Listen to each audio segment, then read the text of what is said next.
Next है salicylic acid. Salicylic acid का reaction करवाया गया है एनहाइड्राइड से। एंड एनहाइड्राइड जो होता है ये CH3 C double bond O बीच में O डाल देंगे, फिर सिमिलर यही वाला रिपीट कर देंगे, तो ये हो गया। तब अब हम इसको ब्रेक करें तो हम OH डायरेक्ट OH को ब्रेक नहीं कर सकते हैं, तो यहाँ पे OH के बीच का बॉन्ड ब्रेक करेंगे। जैसे ही OH के बॉन्ड को ब्रेक करेंगे और यहाँ पे ये बॉन्ड ब्रेक करेंगे तो ये जो पार्ट है ये H से ऐड हो जाएगा।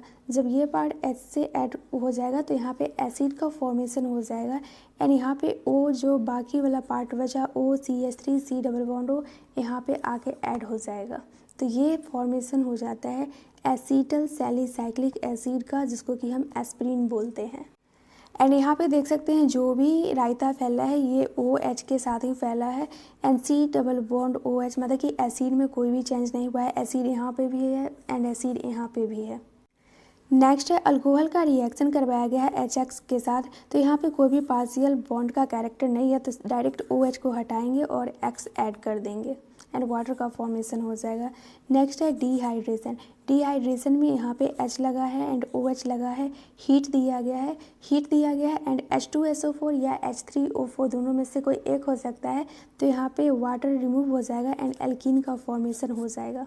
एंड नेक्स्ट क्वेश्चन भी वैसा ही है, C2H5OH है, यहाँ पे भी H2SO4 लिया गया है एंड 443 के टेम्परेचर लिया गया है एंड यहाँ पे भी एल्कीन का फॉर्मेशन हो जाता है। कहीं पे भी H2SO4 दिखे एंड हाई टेम्परेचर दिखे तो वहाँ पे एलिमिनेशन आसानी से करवा देंगे। ये भी डिहाइड्रेशन का ही एग्जाम्पल है। यहाँ पे 2 डिग्री अल्कोहल लिया गया है एंड 85% H3PO4 लिया गया है एंड हाई टेम्परेचर 440 के लिया गया है, तो यहाँ पे देख सकते हैं एल्कीन का फॉर्मेशन हो गया है एंड वाटर का। नेक्स्ट लिया गया है 3 डिग्री, तो 3 डिग्री लिया गया है, तो यहाँ पे ये जो परसेंटेज था वो कम हो गया है, 20% H3O4 हो गया है एंड टेम्परेचर भी कम हो गया है क्योंकि ये 3 डिग्री है। और 3 डिग्री में हमें पता है वैसे भी एलिमिनेशन ही इसमें करवाते हैं, मतलब कि वाटर को रिमूव करवा देते हैं।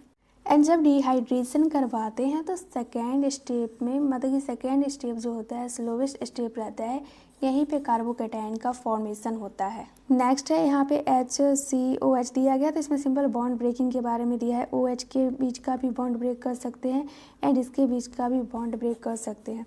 नेक्स्ट है अल्कोहल। अल्कोहल का जब हम ऑक्सीडेशन करेंगे तो ये एल्डिहाइड में भी जा सकता है एंड एसिड में भी जा सकता है, वो रीएजेंट पे डिपेंड करता है कि कौन सा है, स्ट्रॉन्ग ऑक्सीडाइजिंग एजेंट है या वीक ऑक्सीडाइजिंग एजेंट है। यहाँ पे अल्कोहल है तो Cr2O3 जो होता है ये माइल्ड ऑक्सीडाइजिंग एजेंट होता है, तो अल्कोहल से ये चेंज हो जाएगा एल्डिहाइड में। माइल्ड ऑक्सीडाइजिंग एजेंट में डायरेक्ट एसिड का फॉर्मेशन नहीं होता है। नेक्स्ट है अल्कोहल एंड इसका रिएक्शन करवाया गया है PCC से, तो PCC भी जो होता है ये माइल्ड ऑक्सीडाइजिंग एजेंट होता है, तो 1 डिग्री अल्कोहल को कन्वर्ट कर देगा एल्डिहाइड में। नेक्स्ट है CrO3, ये भी माइल्ड ऑक्सीडाइजिंग एजेंट है एंड इसमें 2 डिग्री अल्कोहल है, तो 2 डिग्री अल्कोहल को कीटोन में चेंज कर देगा, मतलब कि ये हो जाएगा RC double bond OR-। And next ये जो तीनों रिएक्शन दिया गया है इसमें सिंपली हम डिग्री याद रखेंगे। ये अल्कोहल जो है ये 1 डिग्री है, तो यहाँ पे हमें पता है 1 डिग्री जो होता है ये एल्डिहाइड में चेंज हो जाता है। एंड टेम्परेचर हम यहाँ पे देख सकते हैं तीनों में कॉमन है एंड यहाँ पे कॉपर कॉपर कॉपर तीनों में लिया गया है। एंड ये 2 डिग्री अल्कोहल है, तो 2 डिग्री अल्कोहल जो रहता है वो कीटोन में चेंज हो जाता है।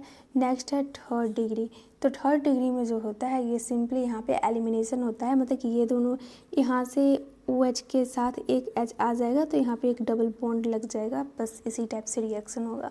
नेक्स्ट है फिनॉल का रिएक्शन करवाया गया है डाइल्यूट HNO3 के साथ, तो डाइल्यूट HNO3 से NO2 आता है एंड ये ऑर्थो एंड पारा पोजीशन पे ऐड हो जाता है।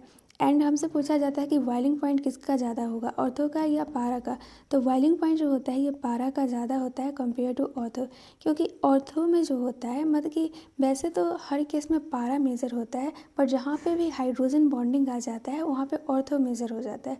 तो बॉइलिंग पॉइंट पारा का इसलिए ज़्यादा है क्योंकि इसमें इंटर हाइड्रोजन बॉन्डिंग का फॉर्मेशन होता है एंड ऑर्थो में इंट्रा हाइड्रोजन बॉन्डिंग का फॉर्मेशन होता है। तो इंटर हाइड्रोजन बॉन्डिंग जो होता है ये ज़्यादा स्ट्रॉन्ग होता है compare to intra hydrogen bonding. अगर कोई कंफ्यूज हो जाता है इंट्रा हाइड्रोजन बॉन्डिंग को याद करने में एंड इंटर हाइड्रोजन बॉन्डिंग को याद करने में, तो इसको हम सिंपल वे में याद कर सकते हैं।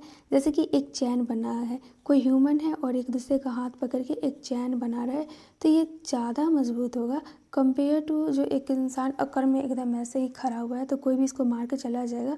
बट यहाँ पे जो ये है ये ज़्यादा स्ट्रॉन्ग हो गया। तो उसी टाइप से इंटर हाइड्रोजन बॉन्डिंग है चैन टाइप में एंड इंट्रा हाइड्रोजन बॉन्डिंग है एकदम अकड़ू इंसान के टाइप में जो अकेले ही खड़ा है। नेक्स्ट है फिनॉल का रिएक्शन करवाया गया है कंसनट्रेटेड HNO3 के साथ। कंसनट्रेटेड HNO3 है, यहाँ पे देख सकते हैं ये डाइल्यूट HNO3 है एंड ये कंसनट्रेटेड HNO3 है। जब डाइल्यूट HNO3 है तो NO2 एंड NO2 जो है वो ऑर्थो एंड पारा पोजीशन पे लग गया एंड यहाँ पे ऑर्थो पारा ऑर्थो पे लग जाता है एंड पिक्रिक एसिड का फॉर्मेशन होता है एंड ये जो प्रोडक्ट बनता है ये बहुत ही कम अमाउंट में बनता है एंड ये जो दोनों रिएक्शन पढ़े हैं ये इलेक्ट्रोफिलिक एरोमेटिक सब्स्टिट्यूशन रिएक्शन है।